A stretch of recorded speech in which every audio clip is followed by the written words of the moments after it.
What's good, everyone? My name is Hims, and in last episode we built this huge storage room biodome. It has 288 chests. But in this episode we're gonna take a break from all the building and we're gonna go on the technical side of Minecraft because this is all the iron we have left in this world. 18, and that is not gonna cut it for some of the projects that we have coming up. So in this episode we are going to be building a huge iron farm. I wanted to build it in spawn so it would always be loaded and always be mass producing iron. But we're gonna be at our base a lot anyways, so we might as well just go ahead and build it here. Plus it'll just make the mega base even more mega. So let me go ahead and go get some materials and let's get started. Alright, so we have all of our materials right here. Now this isn't really all of them. We still have a couple of things to get, but this will get us started, and this is the area that I want to build it in. This is on the east side of the base is where our iron farm is going to be, because this is the, I think the best location for it. Okay, first we need to find the center where I want all of the iron golems to spawn, and it's actually not going to center up with the base because this is 4 blocks, like the width of this doorway. And well, the center of the iron farm is going to be 3 blocks wide, so that might make some people mad, but oh well. This does seem like a good spot though. Is that a pig in a hole? I swear I didn't put that there. All right, I'm thinking maybe right there is how high I want it. Yeah. Now, we're not going to be building this in a third-person time lapse. I kind of want to do this here with everyone, kind of like a survival tutorial. I think it might help some of the people out there that are trying to build something kind of similar. So this 3x3 is going to be the drop chute, and we're gonna go ahead and line that with a block, and these 3 blocks are where all of the filtering tubes will go, so where all of the funneling for the iron golems will go, and we want to go out 17 blocks. So let's go 1, 2, 3, 17. Okay, fill all of this in so it's 3 wide, and it should look a little something like this. And then when you get to the end, go ahead and block it off with some smooth stone or whatever block you choose. Make sure you do both sides. The reason why we want to close this in is so we can test out the length, right? We want to make sure we have the appropriate length. Now I'm pretty sure it is 17, but let's go ahead and find out. So we want it to end right here, and then we want to be able to put some fence gates down. You can use signs if you want. I just kind of like how fence gates look. Now, so if we did this right, we should be able to put water right here, and it should flow to the very end. And this is perfect. This is exactly what we want to see. So I always suggest to test this out before we start building what goes at the end of this, just to make sure that you have the right length. But now we're actually going to go ahead and build the other 3 sides of this. And I've never built an iron farm this big, so this is going to be super exciting for me. So we have all of the funneling tubes, but they're not really tubes yet. But we also have to come through and put glass on every single block, except for this one. This one is going to be a smooth stone. And yeah, just run this all along. And the reason why we're doing this is so golems do not spawn on top of these smooth stones. That is also why we made underneath the waterway glass, just so golems can't spawn. Now you can also use leaves if you don't have a lot of glass in your world. We do have a lot of leftover glass, thankfully, because we just built this giant dome in last episode. If you haven't seen that, go check it out. So when you have all the glass in place, that will keep the golems from spawning here, and it'll also prevent the golems from potentially jumping out. So the too tall wall, yeah, it's definitely a good thing. So now we are going to pick one of the sides, and this is going to be the start of your villager holders. So we have the water block right here, and then this second block down, that is going to be your floor layer. And I'm just gonna go ahead and put some smooth stone here, and you want at least a 3x3 floor. You can build it out right here if you'd like, but I'm not going to, just so we could save on some blocks. So what I have right here is a 3x3 box. Basically, there are smooth stone pillars in this corner, but not in this corner. This is all glass. The smooth stone pillars are actually on this side. And then in the back right here, we have a giant gap, and that is actually going to be for a piston. Boom, just like that. And then we're going to place a gravel on top of that. Now this can be a sticky piston, and then this could be a glass or something, just for it to look more aesthetic, but I'm not really going to see this area too much, so I'm fine with it just being gravel or sand or something like that. Now in the corner right here, inventory, we are going to have 3 beds, obviously, for the villagers to sleep at night, and then fletching tables. Now I don't know if the villagers need a job in order to summon an iron golem. I think at one point they did, so I just put that in this farm. I don't know. Okay, now on the back side we are going to place a block on the side of the piston right there. This is where the zombie is going to stay. So we're gonna have to encase him in some sort of block. I'm using glass just so we could see him a little bit, and we don't want our zombie buddy to burn up in the sun. So we're gonna go ahead and put a solid block above him. Now on top, we're gonna go ahead and fill in the ceiling. and this is actually going to be the spawning platform for the iron golem. So from this pillar piece, we're going to go ahead and go up one, then we're going to go to the side, and then we're going to go ahead, and this is going to be a 5x5 area that the golems can spawn in. And then after that, again, just so the golems cannot spawn on this railing, we're going to go ahead and put glass blocks, any non-spawnable block. And yeah, it should be encased like this. We're also going to go up with glass on the outer side of these pillars. On this side of this smooth stone going outwards, we're going to go ahead and place 3 fence gates just like this to block off water. We're going to fill this corner in with some water. We're going to get some water. Oh gosh, I don't know where I put my other bucket. And then we're going to go ahead and fill in this corner. And what that will do is when the iron golems spawn, these water sources, even if they get trapped in this corner, they will slowly push, all get funneled through here, fall into this water stream, get funneled through here, and then into the drop zone, which right now we do have covered up, which is a smart idea if you're building this in survival. So I realized that that might have been a little hard to follow. So here is an aerial shot of what we have done. And as you guys could see, it is a very small build. And now that we have one done, we're gonna go ahead and build 3 more on each side. And with those 4 sides complete, we are almost finished with the farm. But we are missing a couple key items for this farm to actually start working. Luckily for us, one of those items could be found at the villager trading hall that we built a couple episodes back. Now we are over here at the villager trading hall that we built a few episodes ago, and I wanted to see if any of these villagers have the name tag trade. So it looks like none of them do, but let me see if I have any leftover emeralds. Oh yeah, we got a bunch over here. Okay, so I think I'm gonna go ahead and trade with any of them that have this lantern trade, just because it is a easy trade to do. And that should level them up pretty quick. Oh, here it is, 20 emeralds. Well, we do have a bunch of emeralds, so let's just go ahead and just get as much of these as we can for right now. Okay, I spent all of those leftover emeralds that I had over here just getting name tags. Okay, well, I like when a plan goes better than expected. That's a lot more name tags than I thought we were gonna get. So let's go ahead and head back over to the mega base. Okay, we are currently running away from every single mob in the game. Oh my gosh. The reason why I'm filming in nighttime, which I usually don't do in my videos, but as you guys could see, we are at a swamp and I'm here for one specific reason. Is it not you, creeper, get away. We need slime balls. I almost forgot, but that is one of the last items that we need in order to make this farm work properly, or, you know, the way that I want it to work. Oh, this is pretty neat. Do you guys see what I see over there? Oh my gosh, finally. Okay, it's this way. It's directly this way. We gotta go get that now before it despawns. Please don't despawn on me, buddy. I'm coming to kill you right now. Skeleton, you gotta go. All right, and my sword, yeah, it does have looting 3 on it. All right, okay, this is the first slime that I've seen, surprisingly. Okay, how many did we get? We don't need wheat seeds. We got 7. We found enough slimes to get a full stack of slime balls, which is absolutely perfect. And after a long night, we were finally able to return home after our questing. Well, we were able to get a few items that we needed, but we still need a bunch more, and specifically we need a bunch more from the Nether. So here is our biodome right here, the storage room. Our iron farm is going to be right over there to the east, and I think we're going to go ahead and put our Nether portal over here to the north of the biodome. Now this is going to be just a temporary portal, right? So it doesn't have to be exact. So let's go ahead and just make this bad boy up really quick.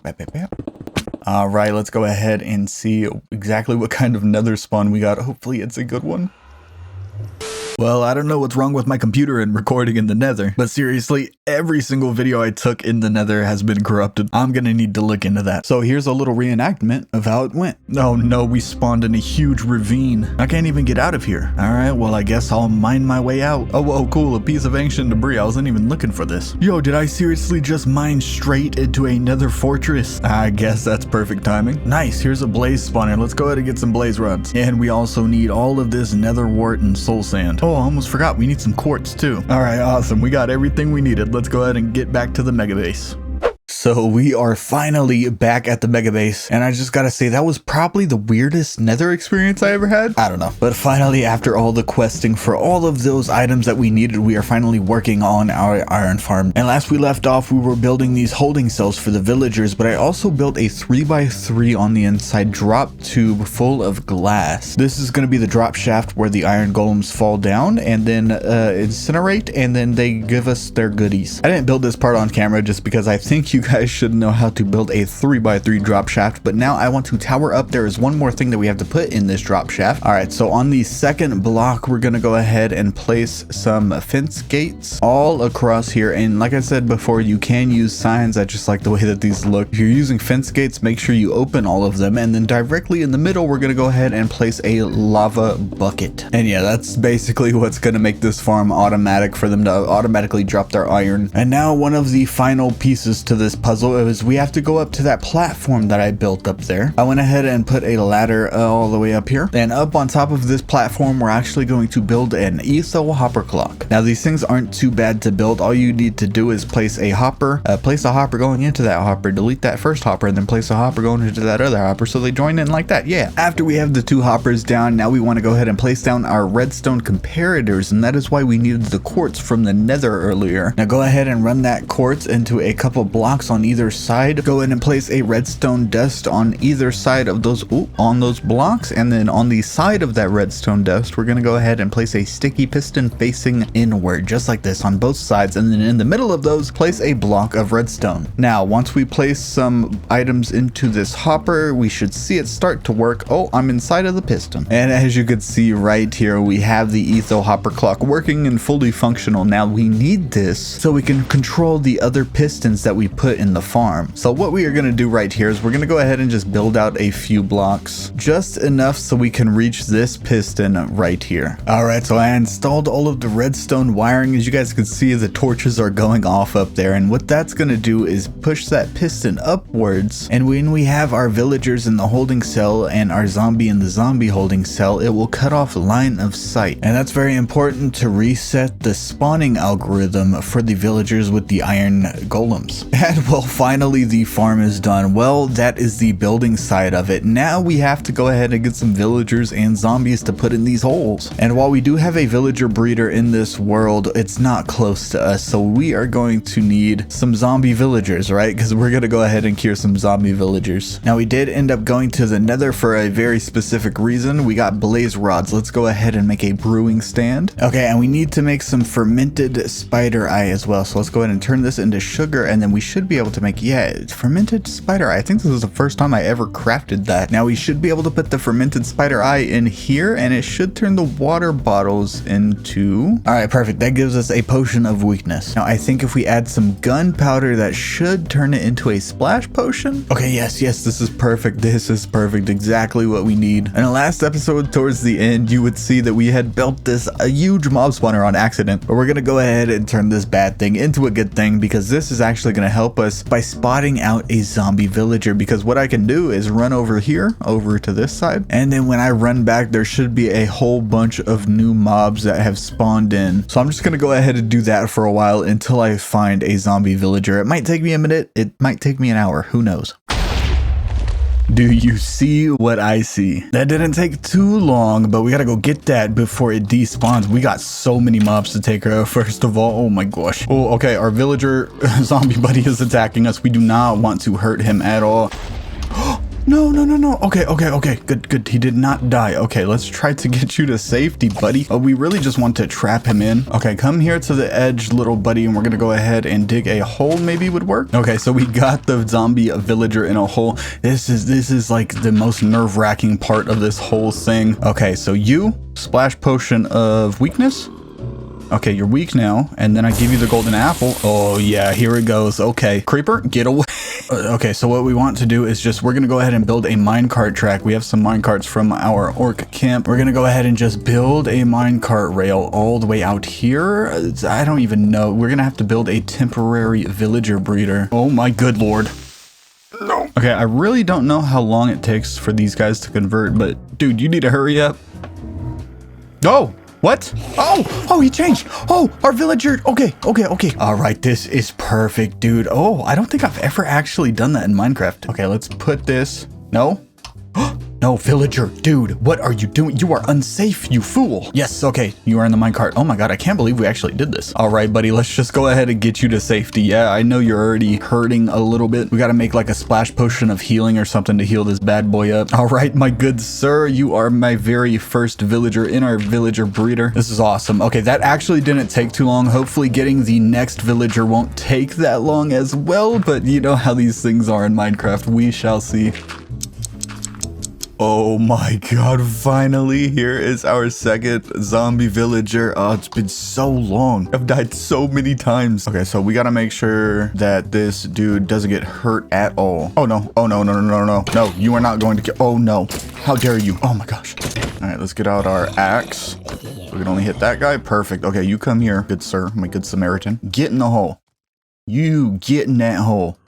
Hey, oh, okay, finally our second zombie villager. That did take forever, so let's go ahead and go hoot up. And let's go ahead and give you that apple. Ooh, I love that sound now. And while that is going, once you start the zombifying process, you can walk away from them, but let me show you how I was doing this. So it got old really fast, just walking back and forth, so I built up a huge tower instead. So as you guys can see, we have all these mobs right here. If I just swim up really quick, and once we make it up top, all we have to do is just drop down into this pool of water, and then we should see a whole new fresh batch of mobs. Yeah, all different mobs. So that was a lot faster than just running back and forth. Hello, cow.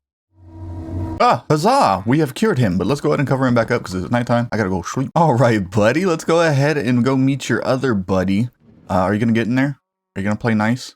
Be nice. All right, meet your brand new friend. Wow, all of that for 2 villagers. Okay, so these villagers are safe for now until we build a villager breeder, which is the next thing that we have to do. So I did build one of these in my world already, but just like the villager trading hall, it's so far away, we cannot really make use of it. So let's just go ahead and make a new one. So first things first, you want 2 buckets of water right here, and then just go ahead and till out 4 from every single side. Once you get it all tilled up, now you're gonna want to grab your crop of choice. We're gonna go ahead and use potatoes. Now over those 2 bits of water in the middle, go ahead and place down 2 composters, and these are gonna be for the villagers so they can have the farmer job. The reason we want that is because they can go ahead and automatically harvest all these and fill up their inventory themselves full of food, which is something that villagers need in order to breed. Look at that steed. After that, we're gonna go ahead and build up a barrier just so the villagers don't get hurt and are very secure and protected. I'm using glass just because we have so much of it, and so I can look in and see if anything is going wrong. On top of these 2 composters, go ahead and put a solid block just so the villagers or baby villagers don't jump up there. We're gonna go ahead and use glowstone just so we can have that as a light source in this farm as well. If you don't use glowstone, go ahead and put some torches in here. Those will do just fine. So after that, go ahead and come to one side, and we are going to place down 4 trapdoors just like that. I'm also gonna go ahead and put some blocks right here, but this is gonna prevent any adult villager from wandering through here, but this will allow all the baby villagers to walk through just fine. Then we're gonna go ahead and dig a small trench right here just like that, and place trapdoors on the inside of that as well. After that, we're gonna want to place 4 beds just like so. The baby villagers will see the beds, want to jump on them, and they will come through here and fall down this trench. And in this trench there will be a waterway, so go ahead and dig down 2 more blocks, and then in here just put a little waterway off to the side. You can go ahead and dig up, and then this will be the holding cell for your villagers. Now I'm seeing where I put this. I might have put this way too close to the iron farm, but it is just a temporary one. I just hope it doesn't mess up anything with the iron farm. Now around your holding cell, you're gonna go ahead and just want to build a little test tube shape just to protect the villagers that do come up. But back on the inside of here, all you're gonna want to do is go ahead and place a water bucket just like this, and it's gonna flow this away. Okay, once you come to the end of your water stream, on the very last one, you're going to put a cobblestone wall, and what that will do is raise the baby villagers up like this, and then on the end right here, we're gonna go ahead and place a sign just like that with a bucket of water on top of that. Oh, hey now. Now I always suggest putting a half slab right here, maybe even on this one as well, just so when the villagers are coming through, they have a little bit more space just in case they already grew up into an adult over here. But yeah, the baby villagers will stand right here. They'll be like this high.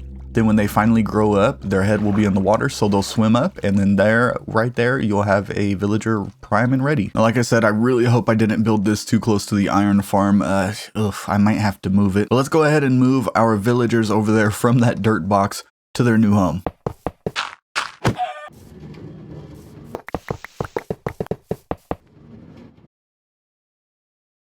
Okay. I think the villager breeder is ready. So now I just got to wait for these guys to do their job and farm up some so they can fill up each other's inventory. And then they should start breeding after that. So I'm excited. Okay, I think this is the moment of truth. I just saw some heart particles. Yep, here they go. Come on, give me a baby. Are they going to? Are they able to? Oh, where are you? I heard you. You little munchkin. Oh, and he went straight into the water stream. And we should see him land. Yep. Right there. So he should be standing on the cobblestone wall. And like I said, whenever he grows up, he will pop right up into this little chamber. And yeah, this is perfect. This seems to be working perfectly. So I'm going to go ahead and get a few villagers wrangled up because we got to fill every single one of these pods. So a lot of time has passed, but most of it has been just spent AFK waiting for villagers. But look at this spaghetti mess. I have every single villager holder filled up except for this last villager. This is the last villager that we need. Oh gosh. Okay. They're going to keep on breeding. We might need to dismantle this soon. But yeah, this is exactly how I've been doing it. I kind of just wanted to walk through it with you guys, and that it picks up the villager, and the villager should go. Oh. As you can see, with this one right here is filled up, and they're all Fletchers. That one's filled up. This one's filled up. It's getting nighttime, so we might as well.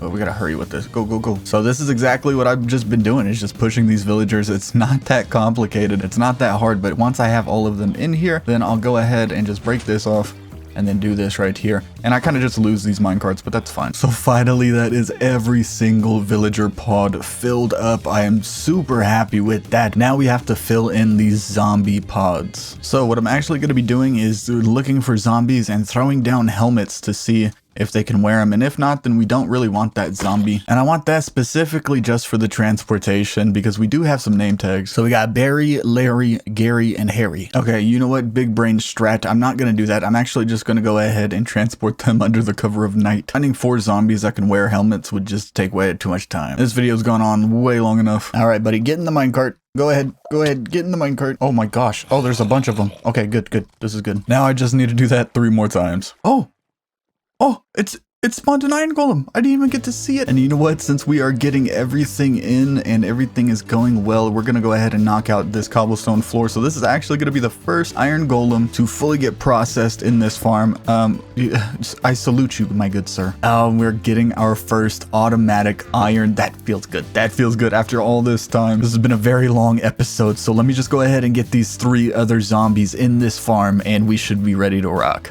So it's been a while and I have just been sitting here viewing this marvelous farm in action. And I mean, as you can see right here, it's working pretty well. Can I make this? Let's see.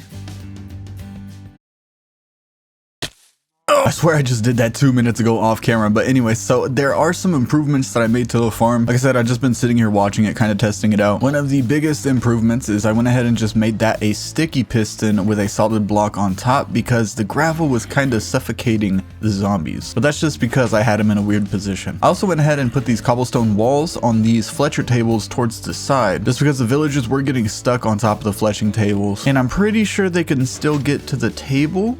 Technically, at least I hope so. We'll test that out in between episodes. But let's go ahead and see how much iron we've accumulated. It hasn't been that long, but oh, almost 5 stacks? Really? Dude, I don't know what we're gonna do. I mean, this is probably actually too much for me. Like, I don't think I'll ever need this much iron, but I'm super happy with how everything turned out. This was a really long episode, guys, but I still want to do a comment of the day. And today's comment of the day from episode 9 is from Sasha KPP, and they put, do you play Bedrock or Java? I'm new to Minecraft and can't tell the difference yet, but yeah, I played Java version, so if that answers your question. But I do like some of the stuff from Bedrock, and that's why you guys see up at the top left corner, I actually have my coordinates displayed. This is sort of similar to how Bedrock does it, but for Java you have to install a mod, so that is an addition that I added. Let me know down in the comments if you guys like it or if I should turn it off during recording. But that is gonna do it for today. I'm just gonna sit here and test out this iron farm still and just revel in the beauty of it. Leave a like, comment, and subscribe, and until next time, guys, I'm out.